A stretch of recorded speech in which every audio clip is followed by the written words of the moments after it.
பிறப்புக்கும் எல்லா உயிருக்கும் என்ற அறநெறியை 2000 ஆண்டுகளுக்கு முன்னால் சொன்ன வான்புகழ் வள்ளுவர் பிறந்த மண் இந்த தமிழ் மண். சாதி ரெண்டொழிய வேறில்லை, இட்டார் பெரியோர் இடாதார் இழிகொளுத்தோர் என்கிறார் அவை மூதாட்டி. இதுதான் தமிழர்தம் நெறியாகும். தமிழர் போற்றி வந்த பண்பாடு. இடைக்காலத்தில் புகுந்தவர்களால் தொழில் வேற்றுமையானது, சாதி வேற்றுமையாக மாற்றப்பட்டது, உயர்வு தாழ்வு கற்பிக்கப்பட்டது, மேல் கீழ் என்ற வேற்றுமை விதைக்கப்பட்டது.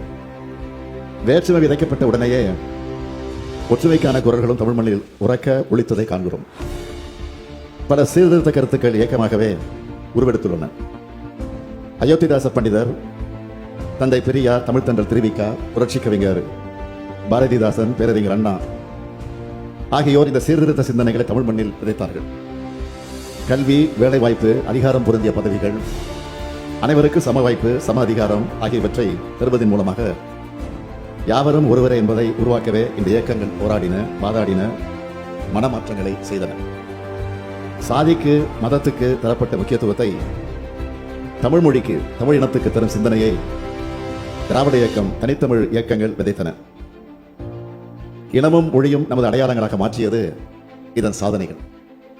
சீர்திருத்த கருத்துக்களை பரப்புரை செய்து வந்த அதே காலகட்டத்தில் அதற்கான சட்டங்களையும் திட்டங்களையும் கொண்டு வந்து சமூக சீர்திருத்த ஆட்சியை தமிழக தலைவர் கலைஞர் அவர்கள் நடத்தினார்கள். அதன் வழித்தடத்தில் திராவிட மாடல் ஆட்சியை நாங்கள் நெஞ்சு நிமிர்த்தி நடத்தி வருகிறோம்.